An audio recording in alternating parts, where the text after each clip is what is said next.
thank you. Thank you. No, thank you. Thank you. Thank you. Thank you. No, sit down. No, thank you. Or stand up, depending on what stock footage I use. No, thank you. Thank you so much. I think I know why you're happy. No, movie theaters are opening back up here in Oklahoma. Yeah, movie theaters, finally. We quit them. It's like that relationship that you left. It would take time to work on yourself, but before you know it, you're getting that you up text. Only this time it's an email from AMC Theaters. No, but really, movie theaters are opening back up just in time for Tenet. Tenet, by the way, getting great reviews from critics. Yeah, I'm not sure if they're really just happy that they had something new to see in theaters, or they're relieved they didn't get a deadly virus during their theater experience. No, the big DC news this week, yeah, it was announced that Ben Affleck is going to return and play Batman in The Flash, opposite Michael Keaton in The Flash as Batman. But this film isn't going to have Robert Pattinson as Batman. That's the movie The Batman. No, but really, remember when we thought it was too confusing if we rebooted Spider-Man for Civil War? Speaking of DC, though, we got a big DC Fandome event over the weekend. Did you see this? Yeah, we saw our first trailer for Robert Pattinson's The Batman movie, and I think it's safe to say we all owe Robert Pattinson an apology. Yeah, it's okay if you play a bat-like, brooding, depressed, sexy, character, pale, all that, as long as you do it in our genre. Our genre, just keep it in the family. Dwayne Johnson was at the Fandome event teasing Black Adam. He talked about Justice Society being in the movie and even talked about wanting to have a showdown with Superman down the line. Keep in mind, though, that he was announced to play Black Adam in 2014 when there was nobody in the DC Extended Universe except Superman. To put that into perspective, New Mutants had only been reshot twice back then.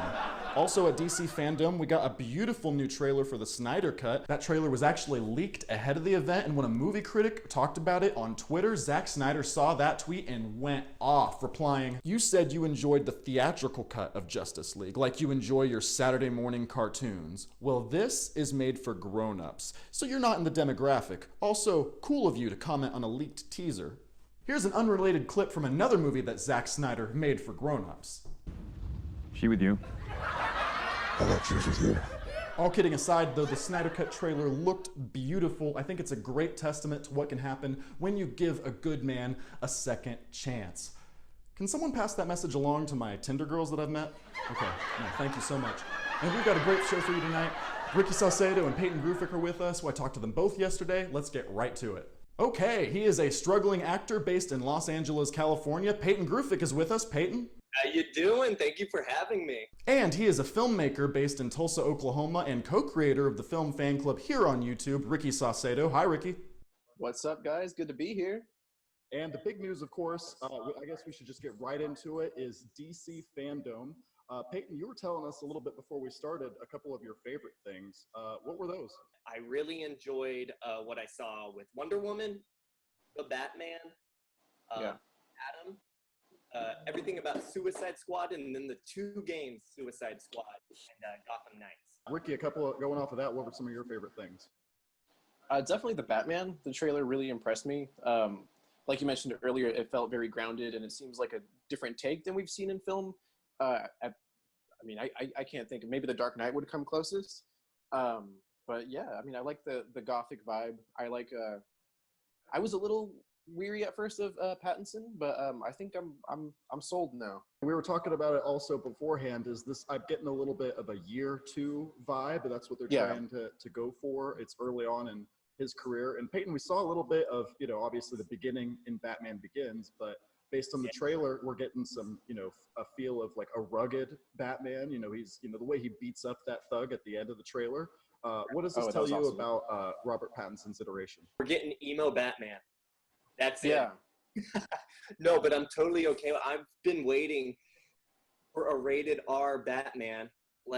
That's my hope. Is it going to be rated R? I really want it to be, and Robert Pattinson has come out and said he really wants it to be because it lets him explore all the things they can do with the character, and people have voiced it. And from what I heard, with COVID-19, they've only shot 25% of the film. Oh, really? Yeah. Ooh. So with people expressing like they want to be rated R, maybe if they weren't leaning in that direction, they can alter it to start going in that direction. Yeah, that really excites me that they've only shot 25% of the film, and then we're already able to have like a really pretty extensive, I feel like, teaser trailer like this. Yeah. We got a good look at Zoe Kravitz as Catwoman, Paul Dano as the Riddler. Ricky, what do you think of these villains? I'm excited to see their early development. I'm excited to see the Penguin. What was that? Colin Farrell. That makeup was so good. You couldn't even tell it was him. And the take on the Riddler it's really interesting. I'm pretty sure that was him. Like, what was like a gas mask or something? He was like tying up the mayor, something, I think. I think so. But yeah, it's cool. I actually just saw an animated film, Hush, where spoilers for you guys. I don't know if you're gonna see it. Probably not. But it turns out like Hush was actually the Riddler the whole time, and I was like, I don't like this take of the Riddler. So, just a few days later, seeing this trailer was like, oh, okay, all right, someone's actually like taking the Riddler seriously. What's so interesting, is that somebody else said they were getting some serious Hush vibes. I think I saw a comment online or something that said they were getting some serious, serious Hush type of vibes from this Riddler, character in the trailer. I really want to point out, I like, from what I've seen of the choreography so far, it looks awesome. Even like just that little glimpse of a Catwoman and Batman sparring in that, I don't know, it's like an apartment or something. And of course, Batman beating down that thug. That was awesome. There's also a Suicide Squad movie coming out, and they showed a lot. You guys saw the behind-the-scenes reel from the Suicide Squad movie, I imagine. What did you guys, Ricky, what did you think of that, if you saw it? I was not expecting John Cena to be there. I don't know if that was mentioned before, but if it was, I forgot. There's a lot of new characters that I don't really know too much about. So like, I guess I'm glad that they're shining a light on that and expanding the lore a bit, I guess, in film. They really made a big deal out of how James Gunn is going to bring his sensibilities to a film like this. It's not going to be, it's not going to be like the last Suicide Squad film. There's a lot of different kind of eras of the Suicide Squad to draw from. Whereas I think the 2016 film was kind of based on more recent comics. This might be based on like some of those 70s comics that had more of a war tone. Peyton, did you notice that the feel of James Gunn throughout this behind the scenes reel?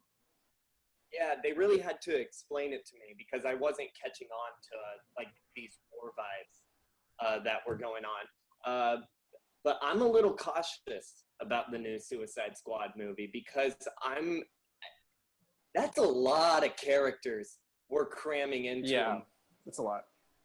And it just makes me really nervous because I know what happens when you cram too many people into one movie. So yeah, you get Endgame. Duh. Which had its faults. I mean, some people say it wasn't, the Infinity War, which may have been a little bit more. I think Infinity War was better. Yeah. But James Gunn, of course, has a history of dealing with these ensemble casts with Guardians of the Galaxy, and so I think that he brings a lot. Faith. Yeah, he brings a lot to Suicide Squad that is pretty valuable and makes me really excited. Did you guys both see the Justice League Snyder Cut trailer? I'm actually somebody who, like, the original Justice League, like, yeah, it had its problems, but I don't think I'm on this hate train that I find a lot of people on with Justice League. I thought it was a decent film for what it was trying to do, but I think DC has been trying to get where Marvel was since the beginning. We tried too hard, too fast. So I'm a little skeptical with the Snyder Cut. I don't know if it's going to jump like this C-tier movie to like an A-tier movie like some people are thinking. Yeah. Be. No. I didn't. I'm with Peyton. I didn't hate Justice League. I thought maybe it was like a 6, maybe 6.5. Like, it wasn't the best movie, but I wasn't really bored. I wasn't like hating it. I thought it was fun. You could definitely tell the Joss. You could tell Joss Whedon had his hands all over the place. Oh, I wasn't hating it, but I am interested in seeing, Zack Snyder was the original director. So I guess to see what his vision would be. But I mean, we've already had his vision a few times and those films didn't do so well critically. I guess it's always fun to give another chance to a director and see what they pull out. So we'll see. I'm interested. I mean, I do think that I've already said this before, but the Ultimate Edition of Batman vs Superman made the film better. So I think that this director's it is cut better. of Justice League, with all the added footage, they really were able to showcase. I didn't realize that when I saw this trailer, I was like, man, there's a lot of unused footage. There's a lot of new footage. Yeah. Oh my gosh, yeah. So, and then it just feels. I like the look of Steppenwolf more too. Everything feels more refined, like they're actually making, you know, the completed Justice League, and I think that's just really exciting. It has that Watchmen feel and kind of color palette, which I think works better with the, you know, just the footage that they had. The black suited Superman looks like he's, I feel like, you know, what they were envisioning for him. It looks like right to me. So I was very excited off. Yeah. One thing that, Ricky, you didn't see it, and I didn't have very strong feelings about it, but real quickly before we wrap here, Peyton, what did you think of the Wonder Woman trailer? I really enjoyed the first Wonder Woman. I thought from the like DC movies that have come out in that time period, Wonder Woman was better than Aquaman. Favorite. I never saw Aquaman. You don't need to. I've heard both great things about it and terrible things about it, so I don't know where I'll fall in that. And they're both true. But I'm excited to see.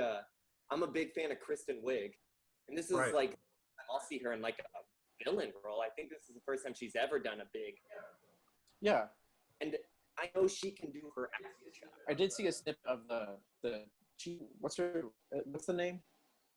Cheetah. Her character's name is Cheetah, I believe. Yeah, I mean, it looks like a lot of fun. I like the armor that Wonder Woman has. I don't know if I'll watch the trailer. I mean, I haven't seen it at this point, so I feel like going in blind would be good for that movie. Yeah. Peyton, the trailer. I like the first one.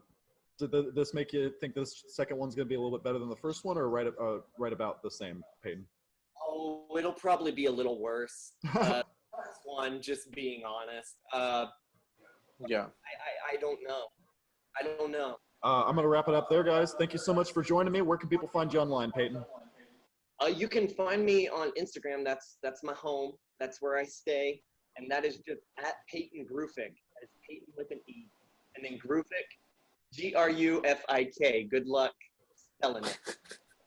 And Ricky, what about you? I'll also be on Instagram. It's Rickety Rockety Roo. I love it. Alrighty, guys. Thank you so much. I hope you can join me next time from the studio. Well, it finally happened. I got that text from a friend that said, hey, you want to go see Tenet when it comes out next weekend? And honestly, I do. But it's not quite that simple. Like I said, I live in Oklahoma, where my state is reopening theaters over last weekend. But I also live in a state where the infection rates are still so high that I'm a little bit cautious when it comes to things like that. That being said, when I spoke to Peyton, he told me that theaters in California aren't anywhere close to reopening. In New York, Governor Andrew Cuomo says this is a risky situation, and on the index of how essential, movie theaters are not that high. Keep in mind that both of these states have already reopened sit-down restaurants. Somehow, it's not safe enough to wear a mask inside, order a ticket in concessions, sit down, and then take your mask off to enjoy the movie. But it is safe enough to wear a mask inside a restaurant, to order your food, then sit down and take your mask off to enjoy your meal. You see what I'm getting at? I don't see how it's any less dangerous to go inside of a restaurant where other people are spitting saliva into the air as they chomp down their burgers. I'm not a legislator, thank goodness for that. I'm just saying there should be a consistent standard across the board. There is a level of personal responsibility that goes with this sort of thing, though. Personally, I don't go inside of restaurants. I haven't been inside one in months. Whenever I go grocery shopping, I order online, and I always wear a mask when I interact with others. My response to my buddy when he texted me? Sure, I'll go see Tenet. Let's go to the drive-in. I'm Sam Carrico. Thank you so much for joining me. I'd like to send a special thanks to Ricky Saucedo and Peyton Grufik, and I'll see you in the next video. Thank you so much, folks.